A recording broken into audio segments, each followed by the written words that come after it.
folks, welcome to Werewolf Radar, the world's premier paranormal preparedness podcast. My name is Jordan Dahl. I am Nate Balding.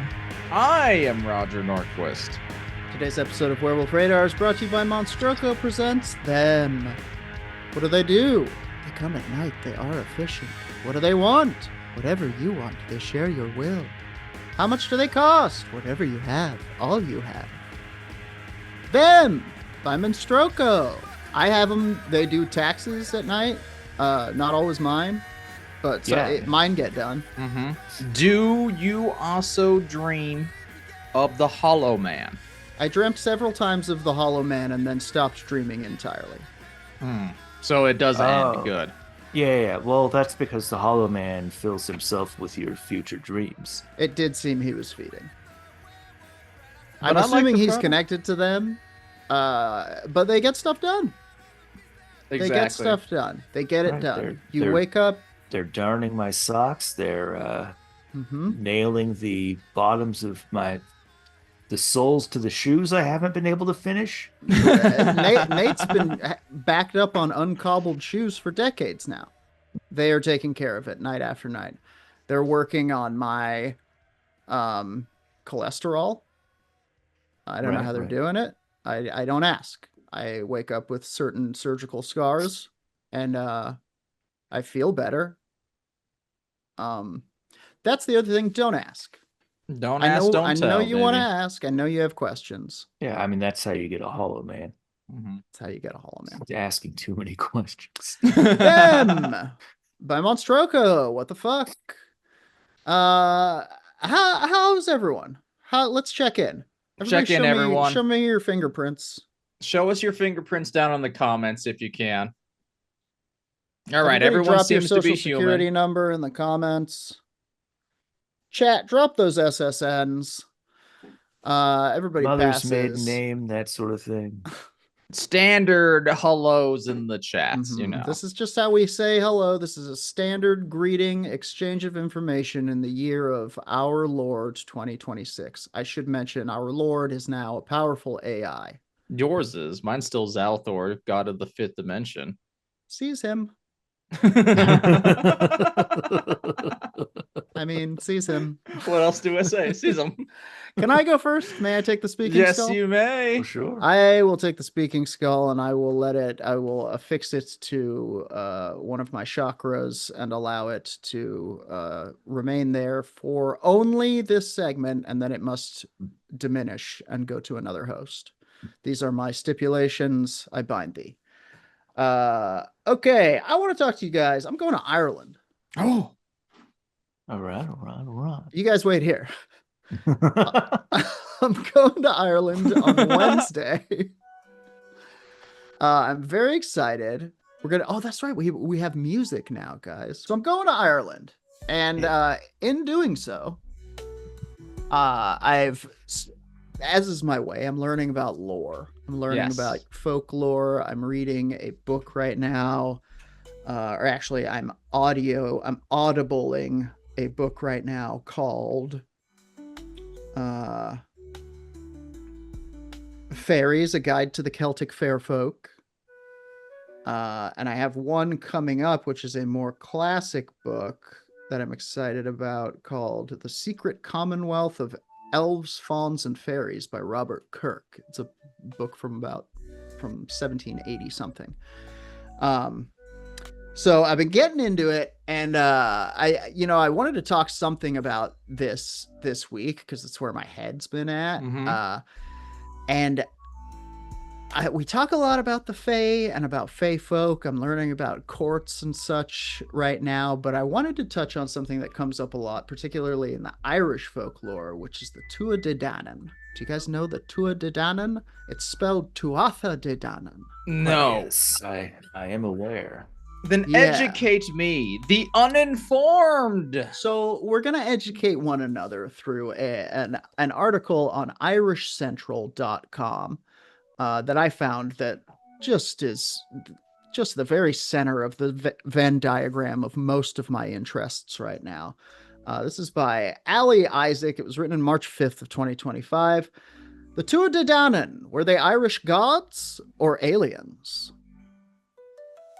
Why not both? ¿Por qué no los dos, as they say? That in is Ireland. ¿Por qué interesting, no 'cause los ambos? I've only ever encountered the idea that they were like the Fae founders of the island. Right. So there's some stuff. There's some stuff that I've come across. I'm just going to read as much as I can straight from the article, so we're learning together. It's little wonder that the Tuatha Dé, or the tribe of the gods, were mistaken as the stuff of nonsense, but we, as mere mortals today, can make our own conclusions. When I came to live in Ireland, it did not take long for me to fall in love with its misty landscape and scattered ancient ruins, and the food with a sausage and everything. Beautiful. Sounds lovely. Blood sausage, meat sausage, pork intestine sausage. Do they have pigs up there yet? Oh, fine pigs they have. They've been breeding pigs for so long, they've become just sort of a walking sausage now. It's got no mouth, it has no anus, and yet it must scream. Okay. It's land of the late night curry bag as well.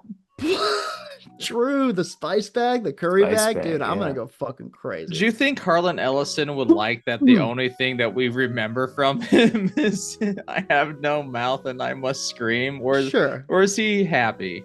I think well, he was never happy. That's the other thing we remember about him. I was say he seems like a pretty dismal. Yeah, no, he was never happy.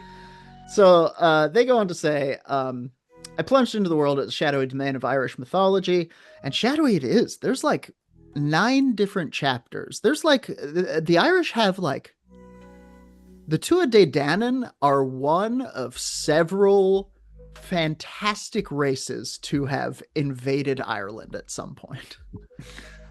It truly reads like a Marvel Comics like Silver Age arc or something. And the poor people are like, so which deity are we ruled by this week? Yeah. Stories of the Danann were passed down through the ages into legend via ancient oral tradition of the poets. Later, Christian monks began assembling and recording them in an effort to produce a history for Ireland. There was a lot of work done with kind of native Celtic faith to try to weave it into Christianity. Yes. You'll find a lot of fairies connected to different church sites. You'll actually find a lot of fairies who have taken on Christian names so as to fit in or to trick Englishmen, which is very fun. They'll be like, my name is Thomas of St. Martin's Road. Where are you headed? And he's like, oh, okay, St. Thomas. You seem a religious man. I am. Have you any teeth? Let me count them. Why do you need teeth? I mean, yeah. Open your gob. Shut up. So, who were the Tuatha Dé Danann? Tuatha Dé Danann, pronounced Tuatha Dé Danann, is translated as tribe of Danu. Scholars are agreed that Danu is the name of their goddess, most probably Anu or Anan. However, that is unproven. This is kind of it's hard. They didn't write anything down, the Celts, largely. It was a lot of pictures and storytelling. Right. They were a race of godlike people gifted with supernatural powers who invaded and ruled over Ireland for 4,000 years. According to an ancient document known as the Annals of the Four Masters, Annala na Gigetra Maestra, compiled by Franciscan monks between 1632 and 1636 from earlier texts. So I suppose there were like texts, but it's again, pictograph was a lot of the stuff and poems and things. Yeah. We're talking like this image our culture would know, and we would know what it's depicting, and we could just put this image with another and we would know the story. Right. I also imagine a lot of it is like, if we're looking at it from like a historical standpoint, it's probably it would be like people trying to piece our history together from like all they found was Spawn comics. Yes. And they're like, Spawn was a figure of great importance. Anyway, but not necessarily. A short period indeed in which to have oh, wait a minute. This guy says that the Danann ruled from 1897 BC until 1700 BC, which is just a little under 200 years. A short period indeed to have accumulated such fame. They were said to have originated from 4 mythical northern cities called Marias, Gorias, Phalias, and Phineas, possibly located in Norway. They might have been talking about Vikings. Scandinavian mention. Seems likely. The Book of Invasions claims in a poem that they came to Ireland riding in flying ships, surrounded by dark clouds. Those are both quotes. Okay.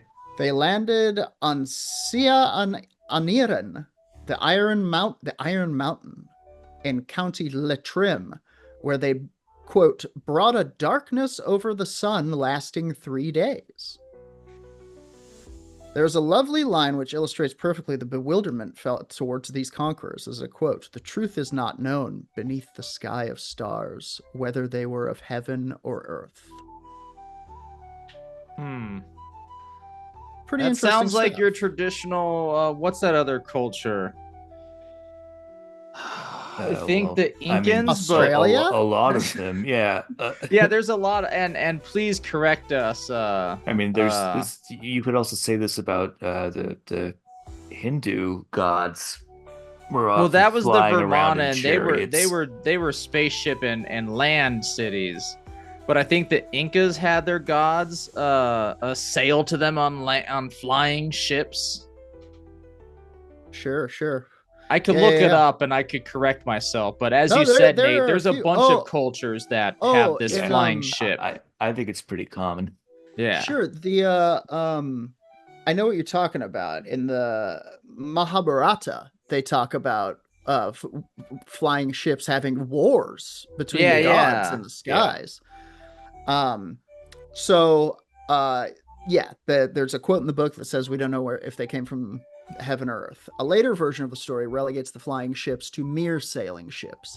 The dark clouds became towering columns of smoke as the ships were set alight, a warning to observers that the Danann were here to stay. They would burn their ships when they arrived. We ain't leaving, motherfucker! And then just sets them on fire. Which is scary, but seems dumb, right? It seems like a very cowabunga move. I've played a lot of Valheim, and I'm not burning any of my I'm not burning my shit.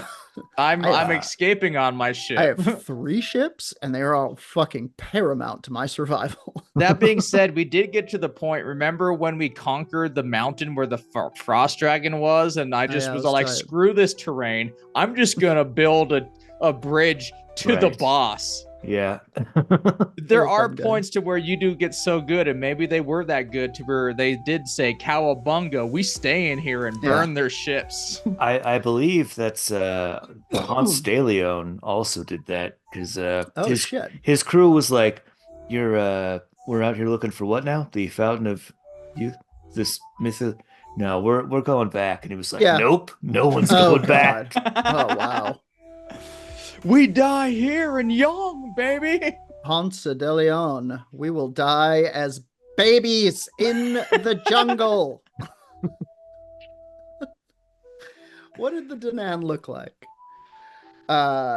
Good they question. Certainly looked very different to the small, dark native peoples of Ireland at the time. The Danann are generally described as tall with red or blonde hair, blue or green eyes, and pale skin. Remind you of anyone? Me? Yeah. Is that an insult? The whites, the Scandinavioids. Are you trying to fight me? It's us. Look at me. We showed up. So they're tall white people with blue and green eyes, pale skin, lighter shades of hair. Interestingly, archaeology has unearthed evidence all around the world of small colonies of red-haired people from the same time period as the Tuatha Dé Danann's arrival in Ireland. Excavations in Xinjiang province, China, have revealed mummies of red and blonde-haired people living around 4,000 years ago. The extremely well-preserved Egyptian mummy of nobleman Yore from around 14,000 BC shows he had blonde hair and Nordic features, as did his wife, Tuya. She was also Tutankhamun's great-grandmother. Dude, that's what I gotta say about the Scandinavian people. We're sluts. We'll get in there. We'll affect the gene pool. We're willing to bang you. We burned our boats. Can we stay with you? I have nowhere to stay. May I stay with you? I don't know what happened to them. Someone was smoking or something. Have you seen Norsemen? It's a really funny. I think I want to say Norwegian comedy. It's like a half-hour sitcom. That's exactly what we're talking about. It's like in the first episode, there's a bunch of people doing that thing where the old jump off of a cliff to like spare. Yeah. Spare the resources. They have a bunch of questions, and like one guy's like, "I'll do it," and he does it, and the other guys are like, "That looked fucking awful," and they don't. They're all like, "Fuck this! No, you do it if you're into it," and they just walk away. It's very funny. A guy gets his hand cut off at one point, and he orders his ironsmith to make him a metal hand, like Game of Thrones style. But because it's like 1600 BC, the metalwork is just this giant like cube of metal. And he's like, "What the fuck is this?" "It's your metal hand, sir." He's like, "This is what am I supposed to do with this? I try to eat breakfast, I'll take my fucking head off." He's like, "That's as far as we've come with the science. I'm sorry." It's really good. Sounds lovely. It's really good. So moving on, the Tuatha Dé Danann. First Bionic Man is the name of this slug line. In order to win supremacy over Ireland, the Danann fought against the existing ruling tribe, the Fir-Bolg, which is another tribe that means bag men. And they were in charge at the time. I believe the Fir-Bolg chased off the Fomori, which are like a tribe of like mutant demon giant people. Yeah, that makes sense. That all tracks. So in order to win the supremacy over Ireland, the Danann fought against the Fir-Bolg in the first battle of Moytura. During this encounter, the Danann High King Nuada Argetlam, pronounced Nutha Orgethlum, lost his arm. So he loses his arm. The Tuatha Dé Danann win, but he takes an arm. Of course. He loses an arm in the battle. So King Nuada survives. Nutha, I guess it said, but Nuada sounds so much fun. Captain Nuada. Anyway, very Star Trek-y, actually. He survived, but lost his position as a king could not be seen anything less than a whole if he was to bring his people continued success. That sucks. In an intriguing turn of events, the physician Dankecht replaced the lost limb with a fully functional arm of silver. It's still hella crude. What is this? The fuck is this? I have children at home. I'm supposed to do with this? Later, Dankecht's son, Mach, also a physician, caused skin and flesh to grow over the metal arm. All right. Now that's the future, again, baby. The kingship was restored to Nuada following the ousting of his replacement by the tyrant Bress. So here we have another case of strange, advanced, dare we say, alien technology. Could this be the first ever prosthetics, a robotic arm built over 4,000 years ago, covered in organic flesh skin, blood, sweat, tears? They look just like us. The new ones even... What is it? The new ones even bleed? Yeah, I'm talking Terminator. T-800s. Yeah, thank you. He's got a Terminator arm, dude. I think we can do that with organs, right? We can build a basic DNA skeleton that then you like literally drop like flesh stem cells on, and it like grows a heart. It grows a lung. It grows whatever you need, baby. I got a pancreas going in the fridge. We can do it at home. Well, I don't know. That's what I'm trying. Dude, if we could grow liver, human liver, you can. Have you ever had the forbidden pate? Oh boy. No. Ethically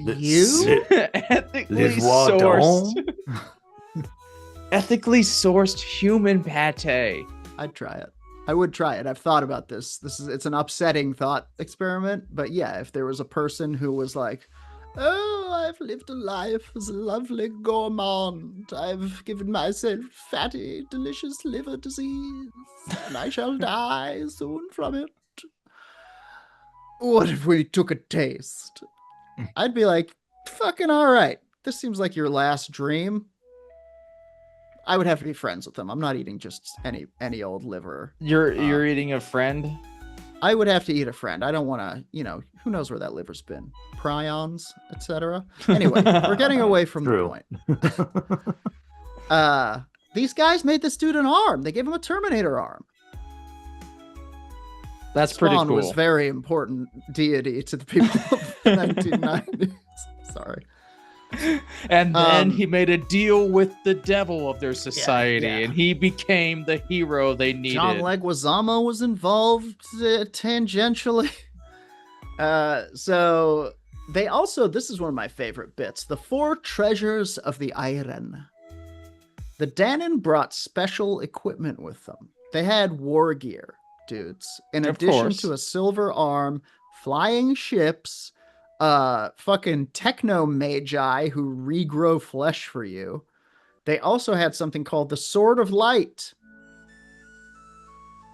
I assume a lightsaber, essentially, powered by the sun. I mean, dudes, we're right at lightsaber here. Sword of Light, also known in Irish as Clamasale. Hang on. Cleave Shullish. Cleave Shullish. Cleave Shullish. Shalish. Sure. I imagine, depending on the part of the area you're in, all of those are correct. Yeah.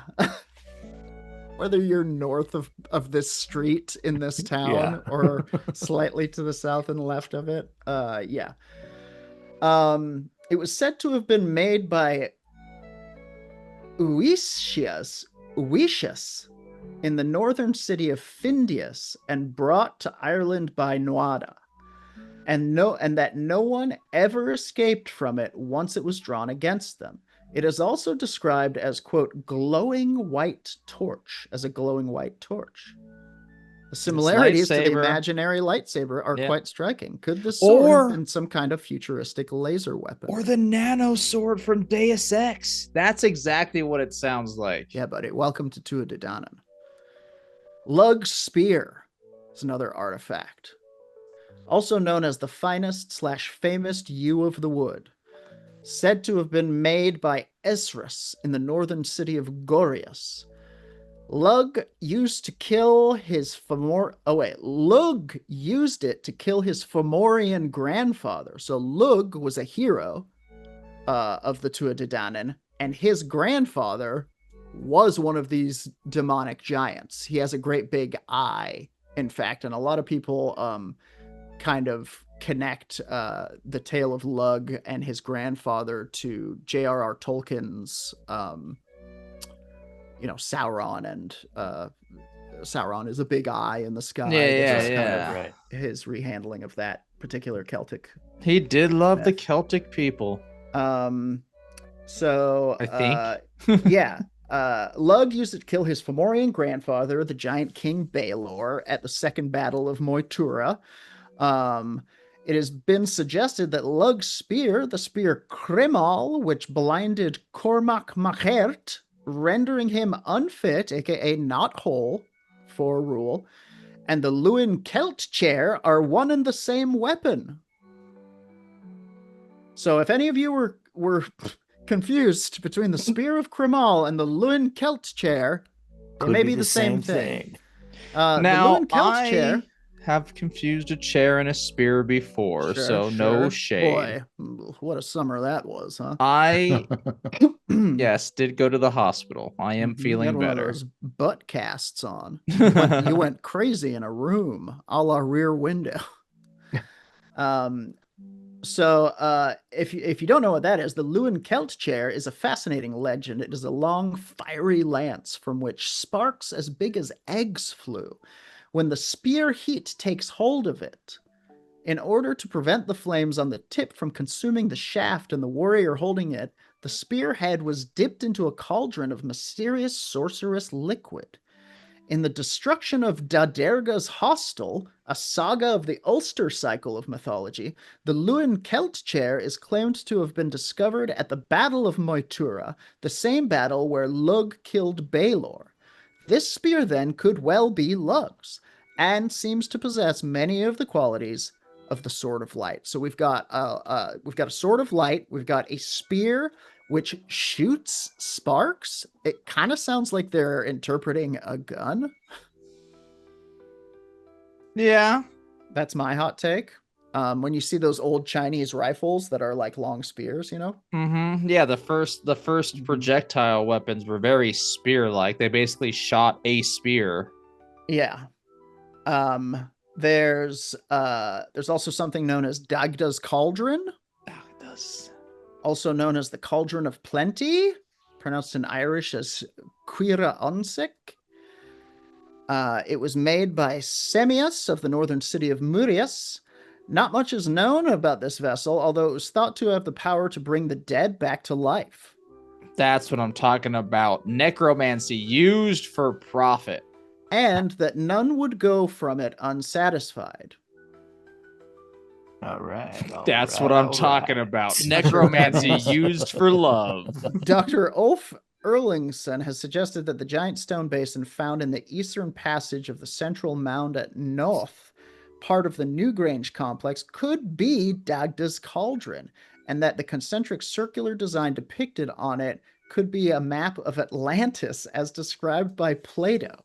How could the Danann have come by this knowledge? Because you're an idiot on that last one. Yeah, that's a bit of a no offense to you, my man, but okay. The last of their artifacts is known as the Liafal, also known as the Stone of Destiny. Also, Dagda's Cauldron I've read in other ones, so its big powers seem to be that it's like a bottomless feast trough. Nice. Well, you could scoop out stew from it unendingly, but it is also supposedly able to bring people back to life. And I saw one person hypothesize that maybe they're talking about some kind of hyper futuristic maker machine that can print food for you, but it also makes organs and, like, you know, whatever you need in the future. A replicator. Yeah. See, now what I'm thinking is that the stew is just a very good cure for a hangover. That's what I was thinking too. Like the stew, you feed the stew to the dead and it brings them back to life. That also feels like. And I'm just saying that maybe they're overstating the word dead. Right. Which is just a guy who's puking his guts out. So the last one, true, sick, like really sick, yeah. The Liafal, also known as the Stone of Destiny and the Coronation Stone. It was made by Morfessa of Phalias and brought into Ireland by the Danann, where they duly placed it at the Hill of Tara in County Meath. Legend has it that its cry confirmed the coronation of the rightful High King of Ireland, and that its roar could be heard throughout the land. It was broken in half sometime later by Cuchulainn, who's a different figure that we won't talk about much in this section. Cuchulainn. They are doomed. The Red Death. When it failed to proclaim him or his protege. So he went up to it and was like, "Right, you fucking rock. See here, you. I'm the king, aren't I?" And the rock didn't do it, and so he kicked it in half. That's leadership material right there. One half was carried away to Scotland, where it eventually ended up in the throne of the British monarchy. I've seen this half. Wait, that coronation, the Scottish coronation stone is this one? Although there is a whisper that the true stone was hidden. Oh. Possibly beneath the River Tay. and remains there to this very day. I guess we gotta dig up that river. A stone with a voice sounds too fanciful to be true, but perhaps it was misunderstood. Perhaps the stone was no more than a stage upon which the new king stood, his voice amplified by some sort of early alien microphone.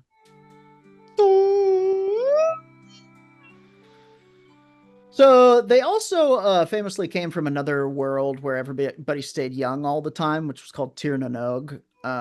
This is the original home of the Tuatha Dé Danann. It could be reached by water, by traveling west over the sea, or by passing through the gateways of the Seed Mounds. The Seed Mounds, the She Mounds, I think it's pronounced. These are the mounds all over Ireland. Presumably these are not burial mounds, but rather entrances to Tuatha Dé Danann, which is, sorry, not Tuatha Dé Danann, Tir na Nog, thank you, which is where they're from.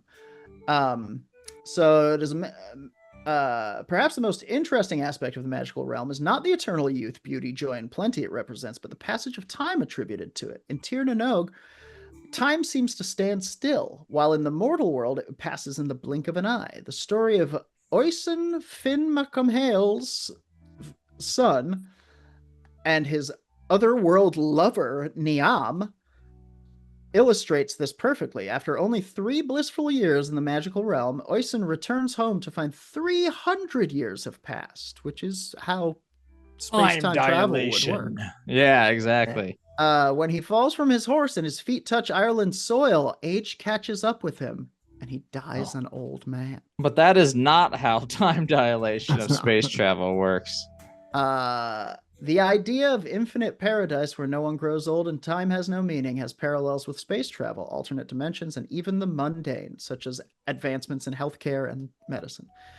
Were the Danann immortal? Not in the absolute sense of living forever. They could be killed in battle or by sickness, although compared with the natives at that time, they were clearly long-lived. Even modern man would seem ageless and long-lived in comparison with our early ancestors. Wow. So there is also, ultimately, like I said, people come along, another tribe comes along and displaces the Tuatha Dé Danann. That's us. The Milesians is what we're called. Go Milesians. Current, present-day Irish humans.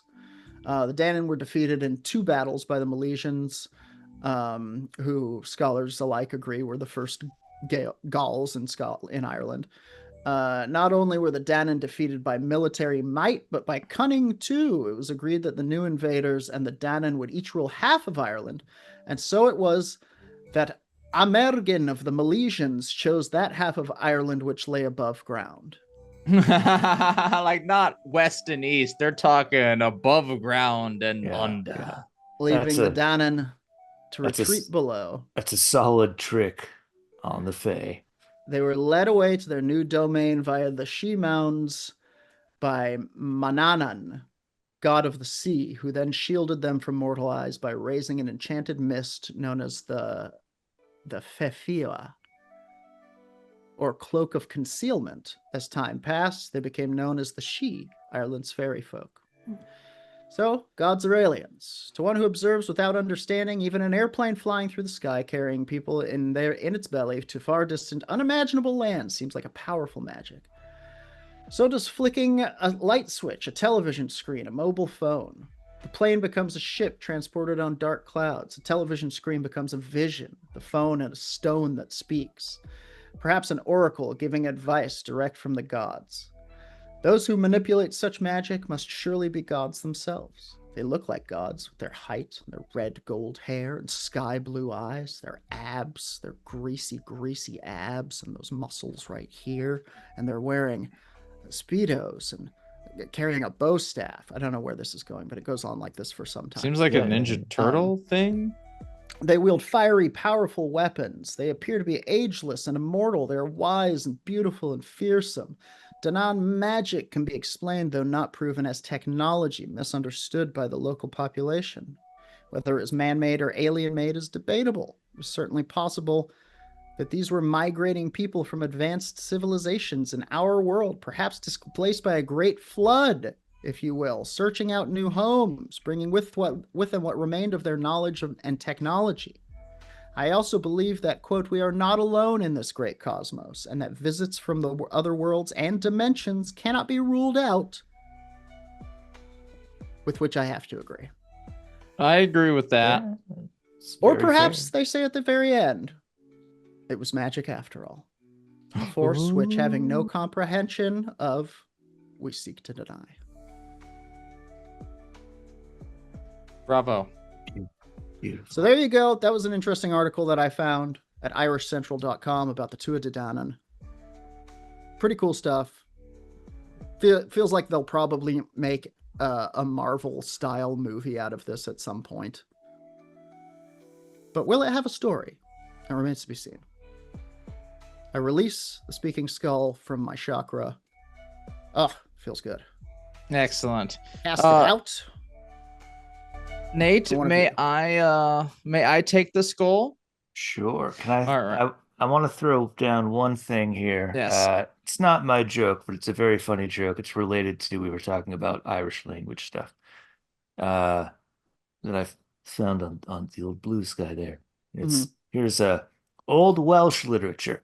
Dave punched Steve. This incurred a fine of 12 cattle and 9-inch rod of silver, and is known as one of the 3 mildly annoying blows of the Isle of Britain. Old Irish lit. Dave punched Steve so that the top of his skull came out of his chin, and gore flooded the house, and he drove his fists down the street performing his battle feats so that the corpses were so numerous that there was no room for them to fall down.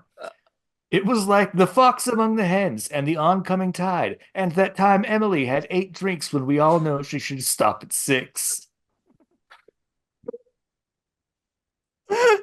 Funny. Categorically accurate description of old Irish literature. Truly. That's very funny. Well, to match kind of a soundscape for our segments, Jordan had some nice lo-fi Celtic beats. You might now be recognizing, gentlemen, that we are not alone and that I have slowly moved in 25 people in white robes. Ah! Yes, these are the people who will be playing the music for us. 1, 2, 3, 4. Are they just gonna be here? For some reason, I thought it was going to be "Hey Ya." No, that would have made more sense for how I counted energetically. I thought it was gonna be the polyphonic spree, and I was gonna vomit. No, that's these guys. This is what they play now. Egyptian temple music. I'm taking us to the Egyptian temples. Oh, it's like I'm playing Assassin's Creed Origins. But this is the truth about all of that. So have you guys heard about Jesus Christ? Sure. Okay. Son of Sekhmet. Yes. Oh. That Jesus. Sure, I've heard no, of it. I like Jesus. There is a theory that I have stumbled upon, and it's not like a conspiracy or anything unusual, but I am learning that Jesus wasn't so special for other people. Like, people would come to like the pagan European people, and they'd be all like, so Jesus is doing all these miracles and stuff, and in their cultures and whatnot, these miracles weren't special and in no way signified that their God was better than, or that this God was better than their gods. And they really consider Jesus as just a magician. Okay, interesting. They were like, we've seen some pretty weird shit, dude. Yeah, exactly. Like, we've seen all this stuff and whatnot. This is nothing different than what we've seen from them Zoroastrians and whatnot. Yeah. Your boy's gonna have to bring some pretty amazing shit, really. And because travel wasn't, I mean, people were traveling. You know, people have always been trading. Like, we think that, like, Europe was this isolated place. Same thing with China and the Middle East. But, like, they were always in contact and communication. It just, it was fewer that, you would see a Chinese man in Scandinavia and vice versa, versus now to where, planes make it accessible, blah, blah, blah, blah, blah. So it kind of got into some of the pagans' head of Germany and Norway and whatnot, and even the some of the Romans and whatnot, that Jesus wasn't the son of God even, but he was just some dude who learned Egyptian magic. All right. Which is my favorite interpretation of everything in the Bible. Yeah. Where this is King Roger's version. Yeah. Though, the Apocrypha that talks about what Jesus was doing from the years of, I don't know, like, what is it, 12 to 30?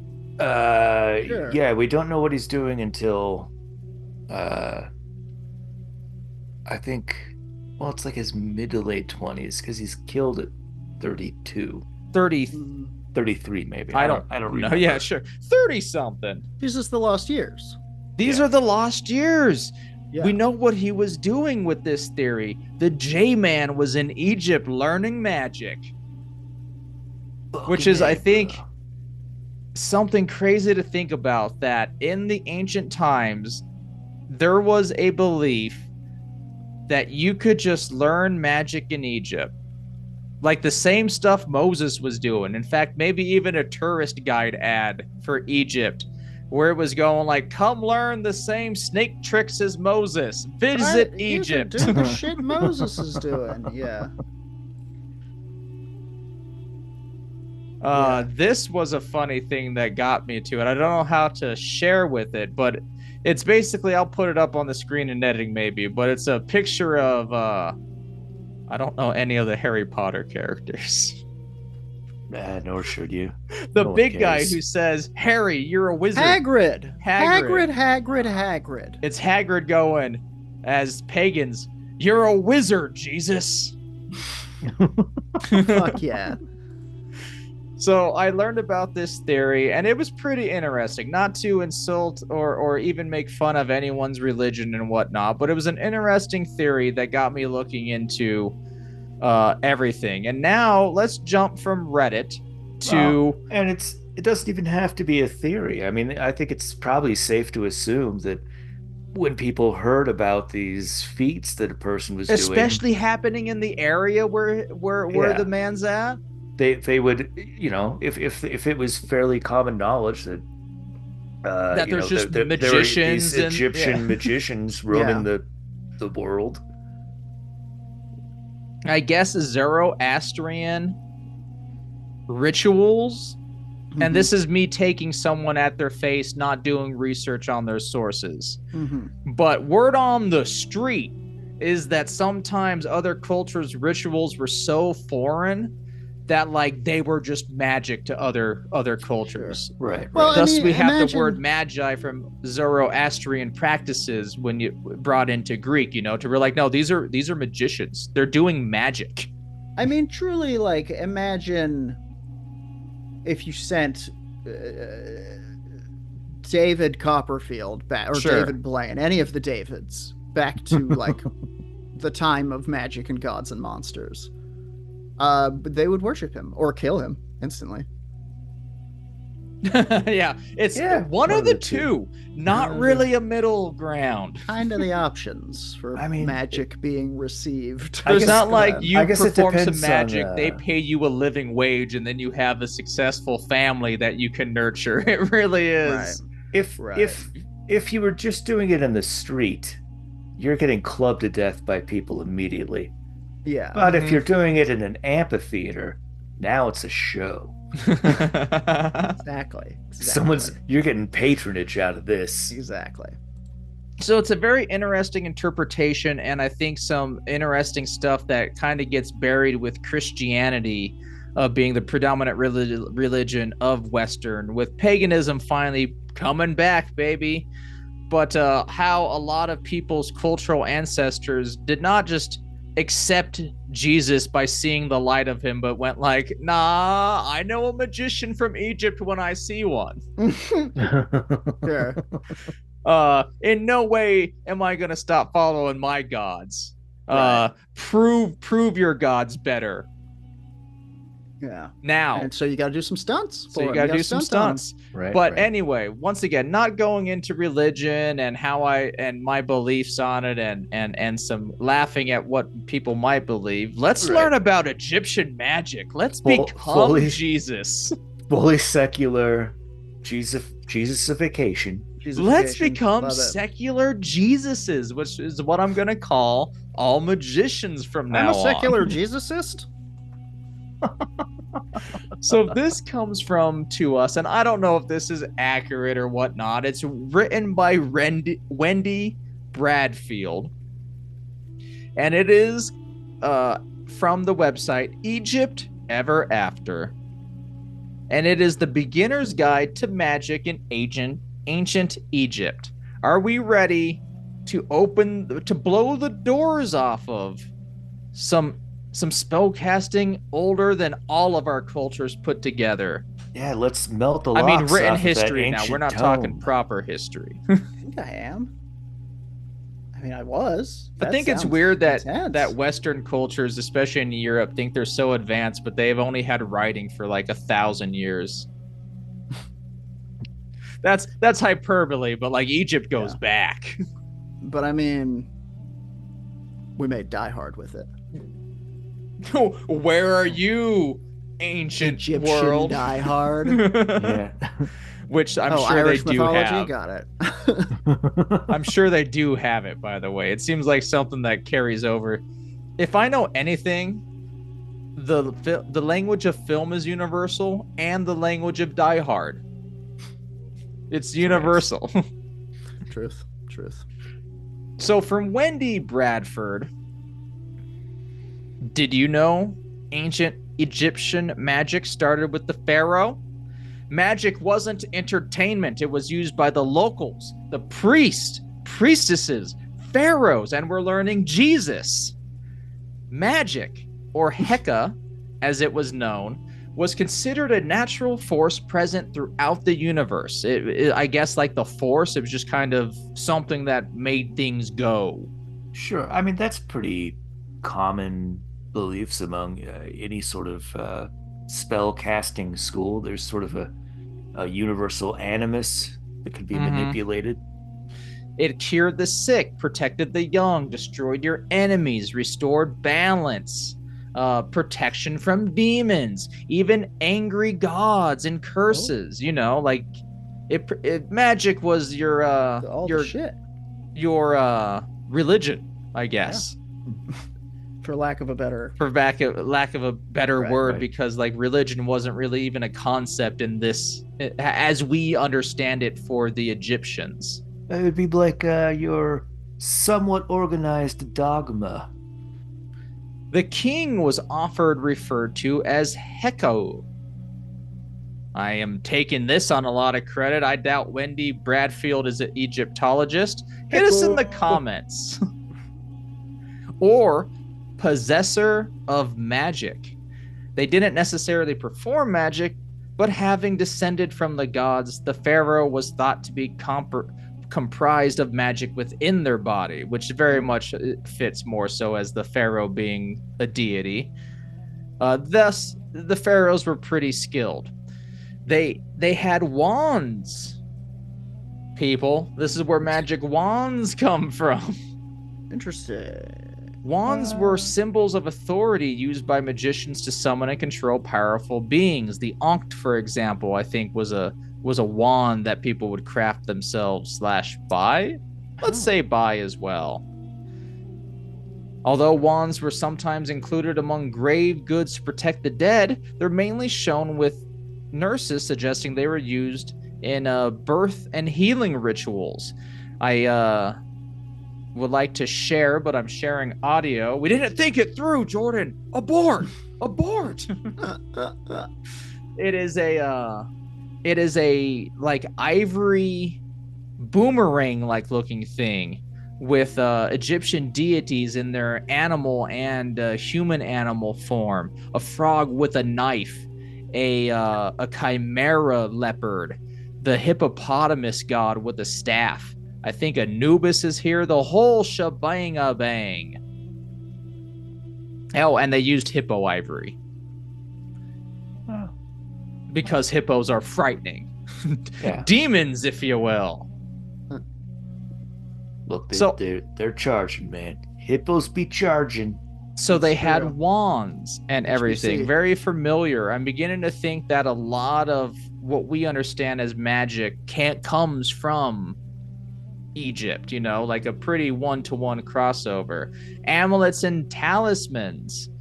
It says nodding, but I now know nodding is something different because of the Omega verse.